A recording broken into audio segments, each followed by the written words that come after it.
सांगड़ का सफ़र अभी तक जारी है। हमने उडेरो लाल देखा, उडेरो लाल से पहले हमने मंदिर देखा, उसके बाद अभी हम जा रहे हैं जुनेजो की हवेली देखने बकार लेक की तरफ। हमारे साथ हमारी सामने वाली गाड़ी में सरफिदा और सरफिदा के वालिद साहब हैं और ये रास्ता दलोर से होकर सांगड़ की तरफ जा रहा है। सांगड़ में बहुत से हिस्टोरिकल प्लेसेस हैं, जैसे कि जुनेजो की हवेली, जुनेजो की माड़ी, चोटियारो डैम और इसके अलावा बकार लेक आप देखेंगे। और उडेरो लाल की तरफ अगर आप आएंगे तो उडेरो लाल वैसे टंडो आदम में पड़ता है, तो उडेरो लाल भी काफ़ी विज़िटिंग पॉइंट है। और भी काफ़ी चीज़ें हैं क्योंकि सांगड़ हुर का गढ़ होता था और अभी भी है, तो उनकी भी कुछ जगहें हैं, उनकी भी कुछ तारीखें हैं इस सांगड़ डिस्ट्रिक्ट में। और सांगड़ के लोग यहाँ पे काफ़ी चीज़ें आपको प्योर फॉर्म में मिलेगी, जैसे कि यहाँ का दूध आपको प्योर फॉर्म में मिलेगा और चाय आपको यहाँ पर अच्छी मिलेगी सांगड़ और टंडो आदम के डिस्ट्रिक्ट में। और कभी भी अगर आए तो सर्दियों में आए, निकलें सर्दियों में सांगड़ की तरफ विज़िट करें। और अभी हम जैसे आपको लेकर जा रहे हैं जुनेजो की हवेली, तो जुनेजो की हवेली की वीडियो आपने पहले भी देख ली होगी, यूट्यूब पर ऑलरेडी मौजूद है, उसकी अलग से मैंने वीडियो अपलोड कर ली है। तो कुछ मज़ीद बातें जो उस हवेली के बारे में या उस इलाके के बारे में या सांगड़ डिस्ट्रिक्ट के बारे में, इस पर हम डिस्कस करते चलते हैं और कुछ मज़ीद बातें भी आपको बताते हैं।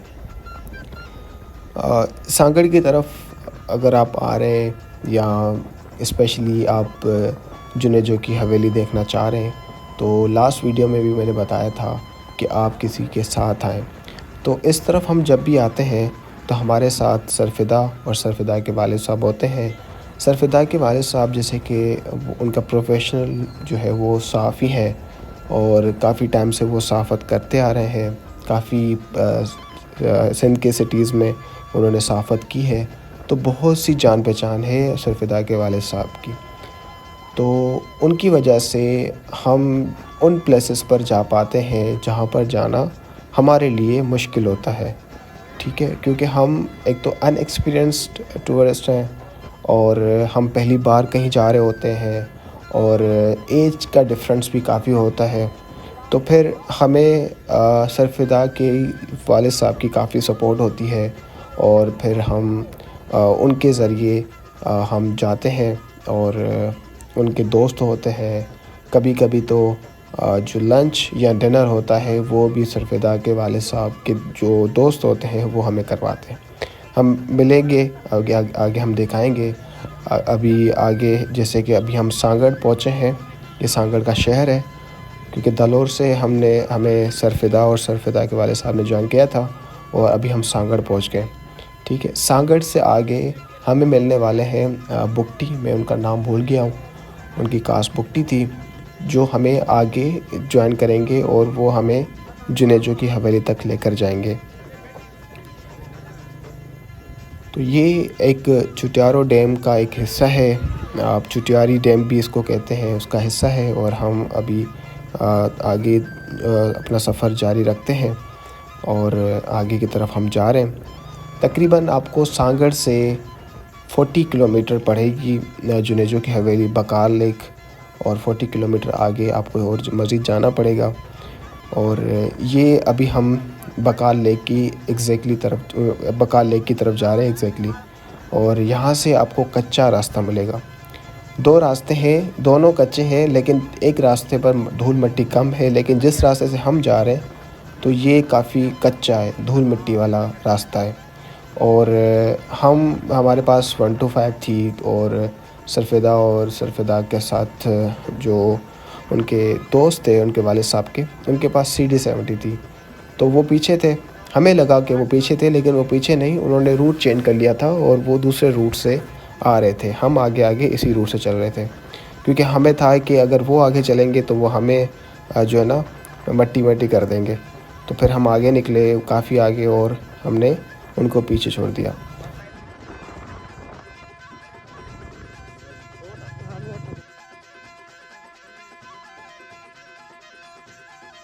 तो ये है बकार लेक, और ये एक पूरी लेक है, काफ़ी खूबसूरत सी, काफ़ी अच्छा व्यू आप देख सकते हैं। और इसके बिल्कुल अपोज़िट है एक रिज़ॉर्ट बना हुआ है, वो भी काफ़ी अच्छा रिज़ॉर्ट बना हुआ है। और यहाँ पर कुछ लोग आए भी हुए थे गाड़ियों में, और शायद उन्होंने स्टे किया हुआ था। तो ये जो रास्ता है अभी बन रहा है, और ये जो सीधा रास्ता जुनेजो की हवेली तक जाएगा, लेकिन बीच में आबादी आएगी, तो हो सकता है उस आबादी से आपको अलाउ नहीं किया जाएगा जाने के लिए। तो फिर यहाँ से आपको बोट पे चढ़ना पड़ेगा। ये जो बोट आप देख रहे हैं, डिफरेंट बोट्स खड़ी हुई हैं, और इन सब के चलाने वाले अलग अलग होते हैं। तो इन बोट के ज़रिए आपको 20 मिनट्स का रास्ता जो है बोट के ज़रिए करना पड़ेगा, राइड करनी पड़ेगी, और फिर आप जाकर जुनेजो हवेली पहुँचेंगे। यहाँ पे हमने कुछ फ़ोटोशॉट की वीडियो बनाई सरसफ़र के साथ। ये हमारे टीचर हैं, मेरे टीचर, जो कि इन्होंने हमें 4 क्लास से लेकर 5 क्लास से लेकर 8-9 क्लास तक पढ़ाया था। अभी भी हमारे टीचर हैं। तो और फिर यहाँ पर जो एक भाई है वो पूछने आए कि भाई बोट पे चलना है, तो हमने बोट वाले से पहले बात कर ली थी। और ये है रिज़ॉर्ट जो मैंने आपको बताया, काफ़ी खूबसूरत सा बना हुआ है, काफ़ी अच्छा व्यू दे रहा है, और सामने ये लेक और रिज़ॉर्ट, और यहाँ पर आप आके रह भी सकते हैं, स्टे कर सकते हैं, कैंपिंग भी आप यहाँ पर कर सकते हैं। सामने एक ये रिज़ॉर्ट है जज़ीरा, ये छोटा सा है, करीब भी है, और लेकिन हम जा रहे हैं तो काफ़ी दूर, एक जज़ीरे की तरफ काफ़ी दूर है। आप चलेंगे आपको नज़र आएगा। और इसके बराबर में जैसे कि आप देख सकते हैं कि थोड़ा मैंने यहाँ पर राइड पे आप बैठ भी सकते हैं। आपको यहाँ पर चाय भी सर्व हो सकती है, क्योंकि आपको इंतज़ार करना पड़ता है बोट का। अब यहाँ पर ये सीन ये होता है कि जैसे कि रक्षा के टाइम होता है ना, एक बंदा जाएगा तो फिर दूसरे बंदे की बारी आएगी। तो यहाँ पर बोटिंग में भी ऐसे ही है, एक बंदा जाएगा, वो वापस आएगा, तो उसके बाद दूसरा बंदा जाएगा। तो यहाँ पर हमारे साथ सीन ये हुआ कि हमने एक बंदे से बात कर ली थी कि हमें जाना है, उससे पैसे वगैरह की बात हो गई थी, डील हो गई थी। तो फिर ये हुआ कि उस बंदे की बारी नहीं थी, बारी किसी और की थी, और फिर जुम्मे का दिन था।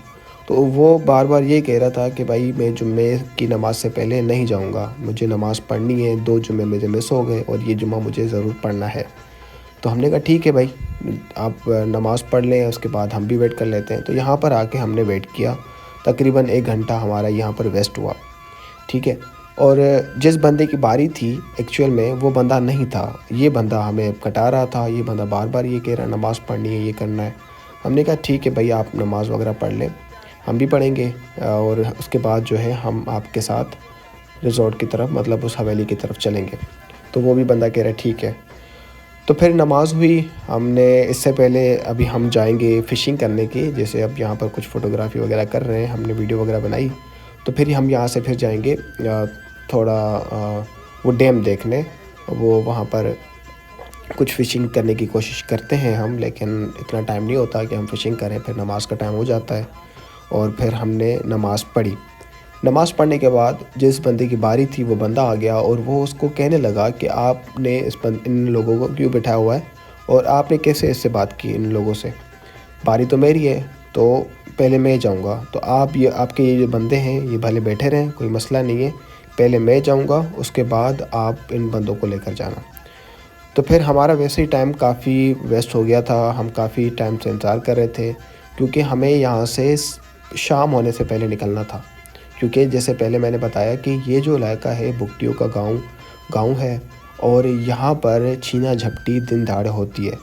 और फिर हमारे पास एक ही बाइक थी, और हम नहीं चाहते थे कि ऐसा कोई सीन हो हमारे साथ।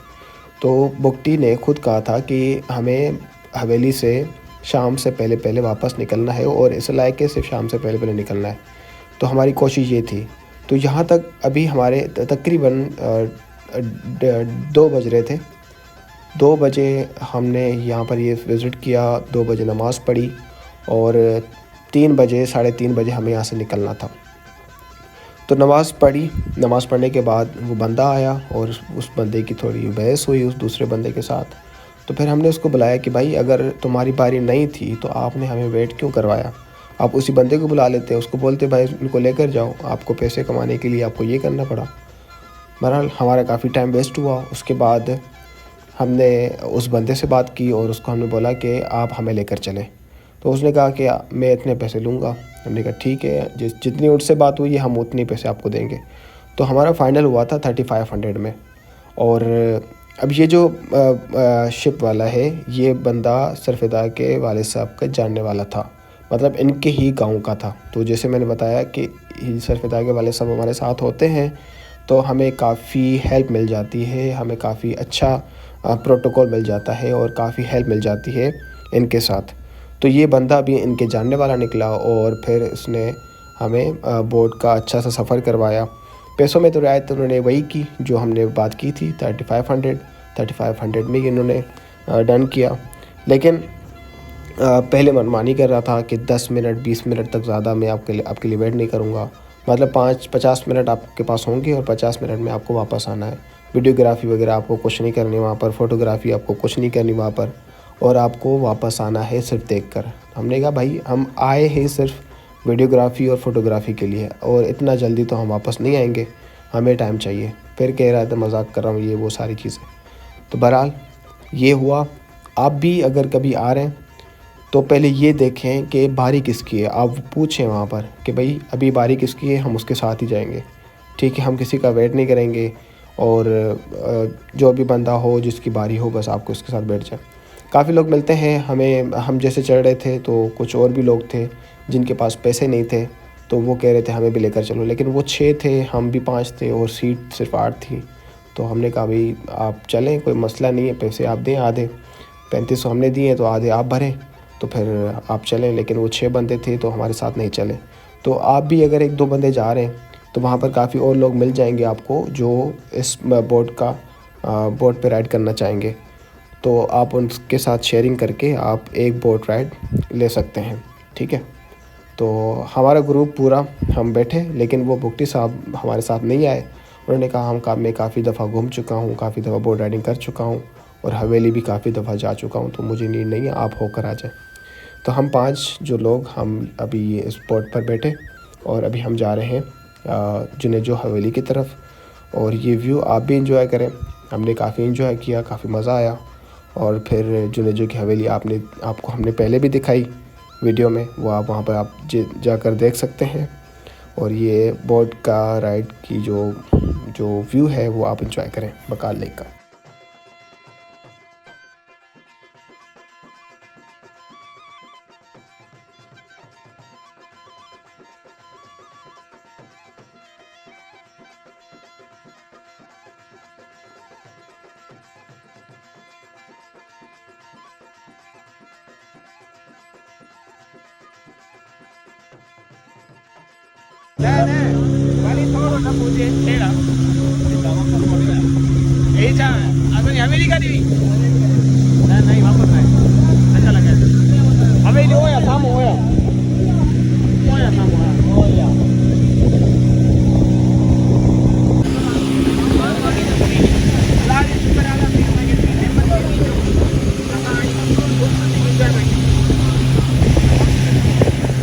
हेलो भाई, जैसे कि हम ये पहुँच गए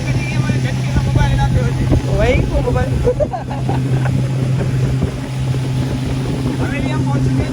ठीक है।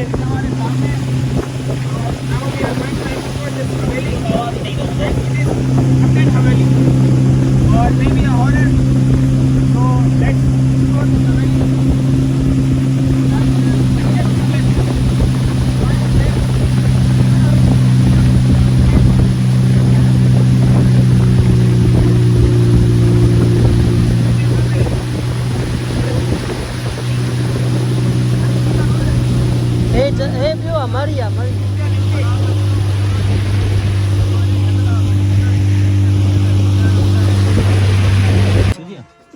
बना पजा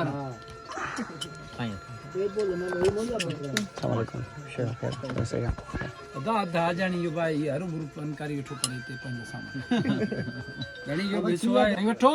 हां अरे यार फिश तो वही हूँ तो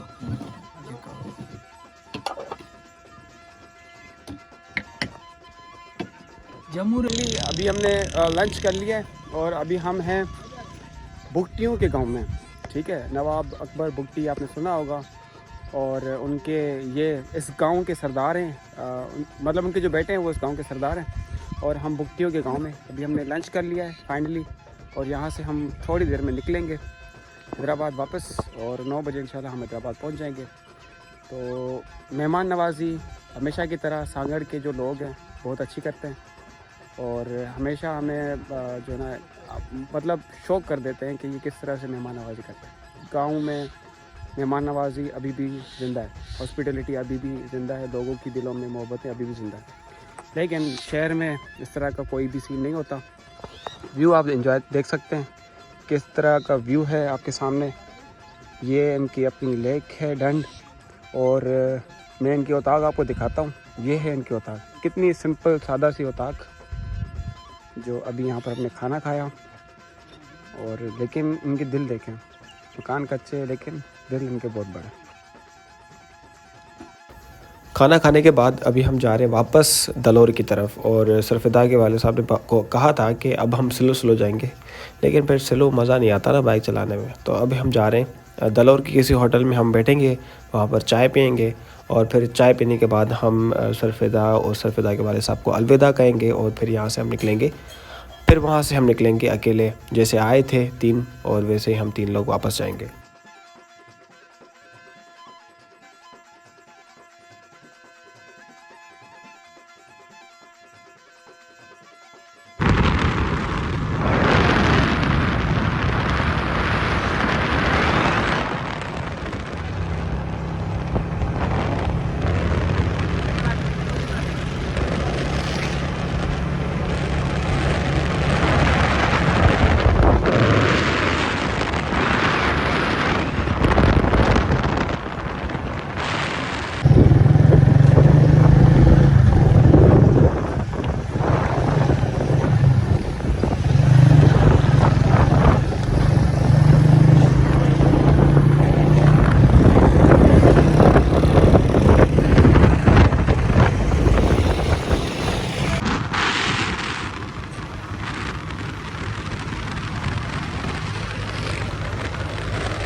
अभी हम पहुँचे हैं दलोर, और दलोर में थोड़ा यहाँ पर सरफिदा वालों का इंतज़ार कर रहे हैं, क्योंकि हमने 100 की स्पीड मारी है तो वो पीछे रह गए।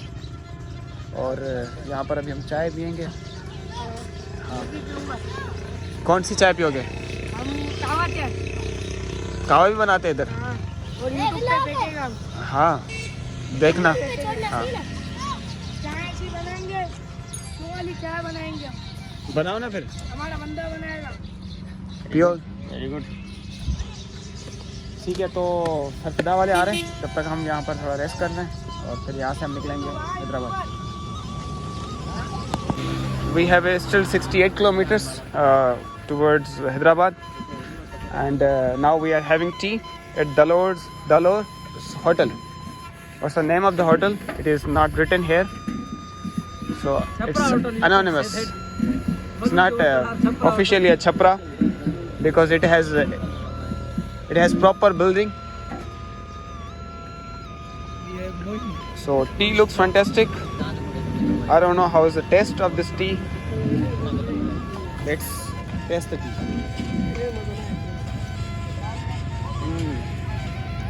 गोठी जी टी है, जैसे जिन गोठन में टी मिलती है ना, सारे गोठन में।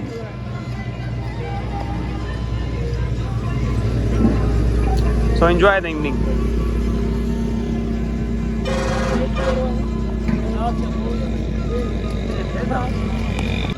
It's the evening at Dalor, and you can see the beauty of this city and village. The birds here and the tea.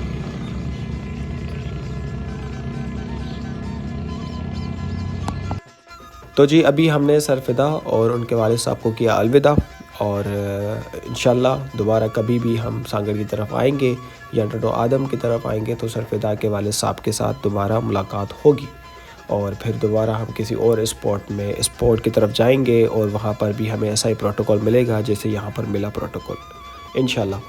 लेकिन वैसे भी सरफिदा के वालिद साहब हमारे पास हैदराबाद में आते हैं तो मुलाकात होती है। सरफिदा तो वैसे ही हमारे साथ होते हैं। तो बाय द वे काफ़ी अच्छा लगा, बड़ा मज़ा आया और एक बेहतरीन सफ़र गुज़रा हमारा। और वैसे हमारा ये डिसाइडेड था कि अगर हम ज़्यादा ग्रुप में जाते हैं तो 1 नाइट स्टे करेंगे, 1 नाइट स्टे करेंगे सरफिदा के घर, मतलब उनके उताक पे जहाँ पर हमने पहले भी स्टे किया था टंडो आदम में। लेकिन फिर थोड़ा प्लान चेंज हो गया और फिर हमने ये डिसाइड किया कि हम एक ही दिन में वापस आएंगे। तो इसलिए हम सुबह के टाइम निकले थे और फिर हमें ये अंदाज़ा नहीं था कि हम इतना जल्दी वापस आएंगे। तो अभी देखें जैसे कि सूरज जो है अभी भी ऊपर है और ग्रूब हो रहा है, और अभी हम दलोर भी क्रॉस कर चुके हैं और अभी हम टंडो आदम की तरफ मतलब पहुंचने वाले हैं। टंडो आदम ऑलमोस्ट पहुंचने वाला है। तो टंडो आदम से फिर जो है ना तकरीबन 40 किलोमीटर का या 50 किलोमीटर का रास्ता है हैदराबाद। तो इतना जल्दी हम वापस आएंगे सोचा नहीं था। तो ये टंडो आदम का फाइनली गेट, यहाँ से टंडो आदम से हम निकल रहे हैं और फिर हम जा रहे हैं अभी ओडेरोलाल की तरफ। तो देखें ग्लासेस की हालत, अभी हम स्पीड मारकर आए और ये मच्छर मेरे ग्लासेस से टकराए, बेचारे शहीद हो गए। ठीक है, बड़ी बुरी हालत है, कपड़े भी ख़राब हो गए। तो अभी हम पहुँचे हैं ओडेरोलाल। लास्ट जिस होटल में हमने चाय पी थी और थोड़ा थक गए तो इसलिए हम यहाँ पर